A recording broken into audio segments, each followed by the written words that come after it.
last week we talked about the armor that we wear, the ways that we protect ourselves, and yet how that covers up the person we were created to be, the beautiful, authentic, very good self that is in us. So today we're going to jump off of that and talk about perhaps one way of starting to take off that armor. This book is by Brené Brown. She has many books out there. She is a research professor at the University of Houston. And this chapter actually this chapter is on the armor that we wear and the research that she's done around that armor and ways that people have found of being able to let go of it a little bit. As children, we found ways to protect ourselves from vulnerability, from being hurt, diminished, and disappointed. We put on armor. We used our thoughts, emotions, and behaviors as weapons, and we learned how to make ourselves scarce, even to disappear. Now, as adults, we realize that to live with courage, purpose, and connection, to be the person whom we long to be, we must again be vulnerable. We must take off the armor, put down the weapons, show up, and let ourselves be seen. Believing that we're enough is the way out of the armor. It gives us permission to take off the mask. With that sense of enough comes an embrace of worthiness, boundaries, and engagement. Since Jan read already, I'm just going to pray. Would you pray? Divine Spirit, help us to shed some of the layers of the armor that we wear, at least enough in this moment that we could be warmed by your light. Feel the breath of your love. And come closer to knowing ourselves and the beauty that lies within. May the words in our mouth and the meditations of each of our hearts be filled with your grace and your wisdom. Amen.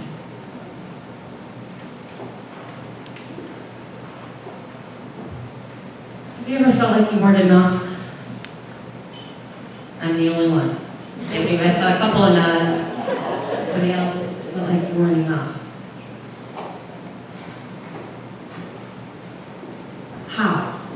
In what ways did you feel like you weren't enough? That I didn't give enough. Didn't give enough? Okay.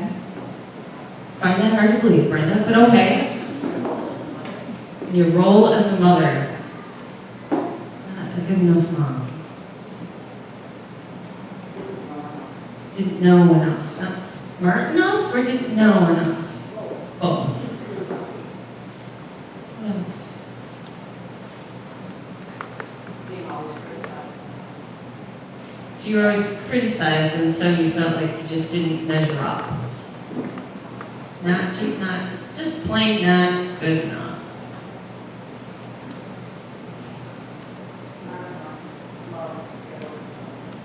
Not enough love to get over something. Not enough love to get over something. Okay. Feeling unloved?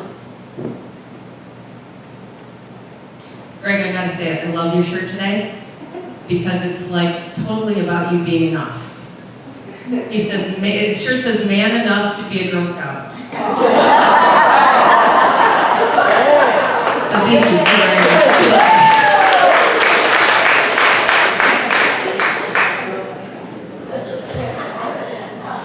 So the research that Brené Brown has done for about 10 years at the University of Houston has been on courage and vulnerability and empathy and shame.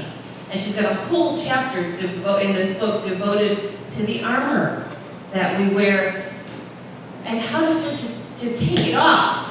in that passage, she says, we get to a point in our life where we realize that if we're going to be our true, authentic self, the person that God created us to be, we've got to start taking off that armor. And in her research, she found that one of the surest ways to start to do that is to believe that we are enough. Which sounds really simple, but I think perhaps it's one of the hardest things to do, at least for me. So, true confessions, I have struggled with that probably more than any other psychological thing for most of my life. The fear of not being enough.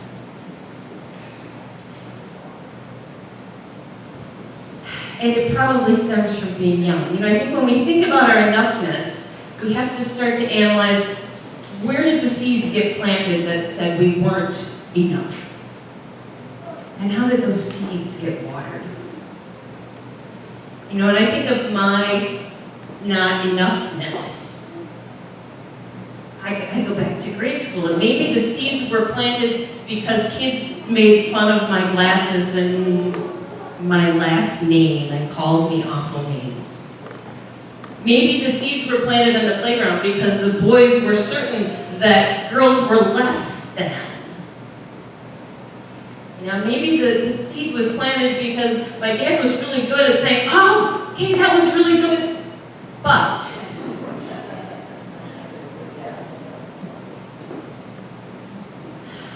Maybe the seed was planted when I was 5 and went to church with a neighbor friend, and I came home crying and saying I was going to hell.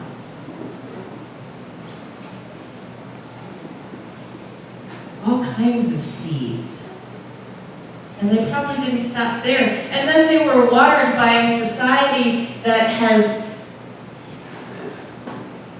set standards on what beauty looks like and what success looks like and what a good family, what the right family looks like. Maybe those seeds were watered by a church that, well, in the grand scheme of churches, a lot of them don't believe women can be pastors. And in the ones where women are pastors, well, they still get the crappy appointments and the lower salary, and people tend to leave the church when you show up because you're a woman. And the church has set up this Virgin Mary, this obedient Virgin Mary, as the perfect model for womanhood. Well, let me tell you, I ain't anywhere close to the perfect, obedient Virgin Mary. You can laugh. It's okay. It's funny, Sim. So where does that leave me, other than not enoughness? And so all of those seeds and all of that watering found fertile soil in the very insecure ego of myself, and grew into this fear that has been a companion of mine, a weed in my garden that I've trimmed, and it keeps growing back.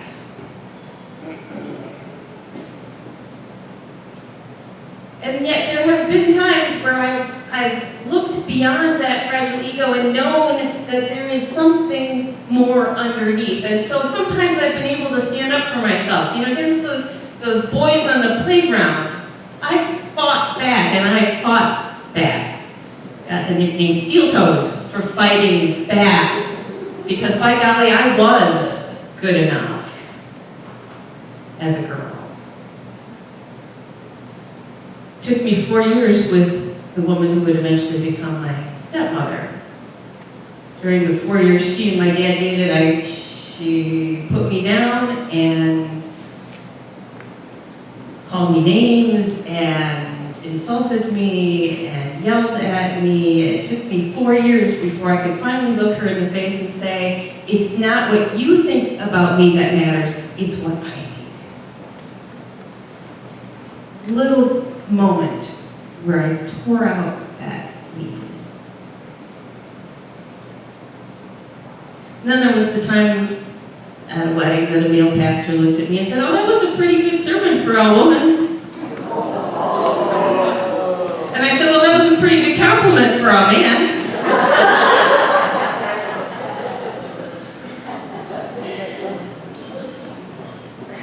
For once, I didn't think about it 3 hours later and say, "Oh, I should have said that."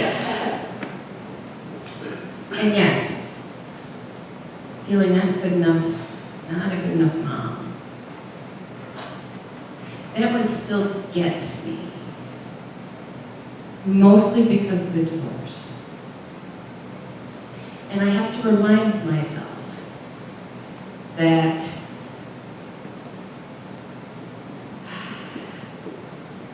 it was the only way I could be who I was created to be and be free. And there has to be something good in providing that example for my children. And yet it all haunts me when I'm not looking. The fallacy about all of this not-enoughness is that it seems to rely on us doing enough or doing the right things. You know, did I do enough for my kids? Do I do enough for Julie? Do I do enough for you as my spiritual community? But really, the essence of enoughness has nothing to do with doing. Enoughness is about what's inside. Enoughness isn't about how many likes we get on Facebook or how many hits we get on our website or how many people tell you you're enough. It's not about how many people, for me, how many people sit here and worship on Sunday mornings. Enoughness is not about not making any mistakes. And it's not about recognizing that we have places that we can still improve. Enoughness goes deeper than that. And so enoughness goes to what I was talking to the kids about and the scripture reading in Genesis that says that God created humankind in God's imprint, in God's reflection. Richard Ward would say, in God's DNA is in all of creation, is in each one of us. And God saw that it was very good. This may take some deconstructing of what our playmates said to us, and our parents said to us, and our teachers said to us, or our colleagues said to us, our bosses said to us. To deconstruct some of that and get back to this, we are very good. Deconstruct what the church has said. There is a stain of sinfulness on all of you. Okay, I'm sorry, Adam and Eve was a story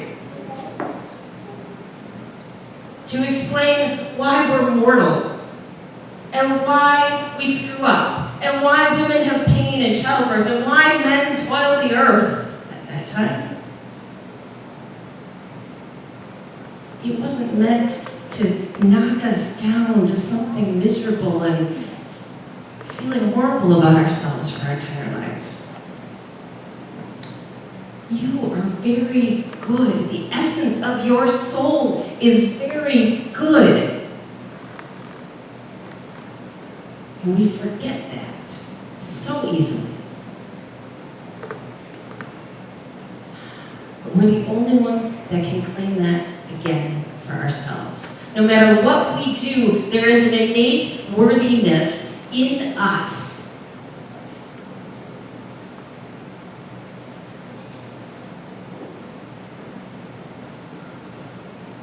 This is also about helping to affirm others enoughness. To recognize that, okay, if I have an innate worth underneath my ego and all of those layers of armor, so does everybody else. And how do we affirm everyone else's innate worth? Sherman Hughes tells a story about teaching a meditation class. So she's taught this meditation class for about 3 years on a weekly basis. And her favorite student is this man named Mark. And Mark is like 6 feet tall, kind of big, heavy, lumbering guy who never shows up at the start of the meditation. And so her class comes in and they get seated and they get silent and they get in their meditation space. You know how good that feels to just be in that serious, conscious meditation space. And then Mark comes lumbering in, tripping over a chair, dropping his bag. And the new students open an eye and look to see who it is and scowl a little bit. And Charmaine says she just smiles at this point to see all these silent, serious people be challenged in their practice by someone who's a little bit distracting, but yet really good for those who are trying to meditate. And he gets seated, and she says she hurries up her meditation when he's there a little bit because he can't last more than like a half hour. And so after about a half hour, he leaves the same way he comes. He stands up and he slides his chair into the wall and he grabs his bag and he makes a lot of noise. And she said at this point, one day she just, as he slammed his chair into the wall, she looked up and she said her heart melted, because she was sure that Mark had more courage than anybody else in that room. That he did what he could do, and that was enough. And when he was done with what he could do, he got up and he left, gave himself permission to be done and to go. And she said that day as he left, she watched him and she put her hands together and she bowed in gratitude to the lesson that he taught each of them each time he came. And she didn't think he saw her, but as she looked back up, he was looking straight at her and he gave her a big smile and he put his hands together and he bowed back to her. And then he clambered down the stairs and out into the night. But there's two pieces there, okay? One, he allowed what he could do to be enough. Not beat himself up over it, not show up because he couldn't sit there for an hour with everybody else. Came when he could, stayed as long as he could, and gave himself permission to go. And it was enough. And she affirmed his enoughness.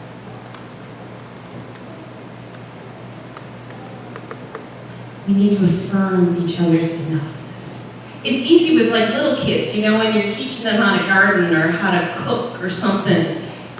You see their excitement and they're trying and you affirm them and their very being and they're learning and they're growing. We're not so good at that with other adults. We lose our patience. We expect perhaps too much. I don't know what it is. But, when Tony's teaching somebody how to do music, he's really good at affirming somebody's enoughness. Whenever he's taught me how to do a harmony or a lead part on the keyboard, he's never said, "Oh, you're not good enough to do that one." He's never told me I was lousy. He just affirmed my trying and kept working with me. And that's enabled me to be more than I could ever have been without that kind of teaching and that kind of affirmation. It's what we're called to do and be for others. So there's two pieces at the end of the day here. You are all very good. Deep inside, you are beautiful and created that way. And how could anyone ever tell you you're anything less than that? And two, look for it in others. Look past the armor, past the facade, past the whatever else you think you're judging that person on, to the enoughness in them. Amen.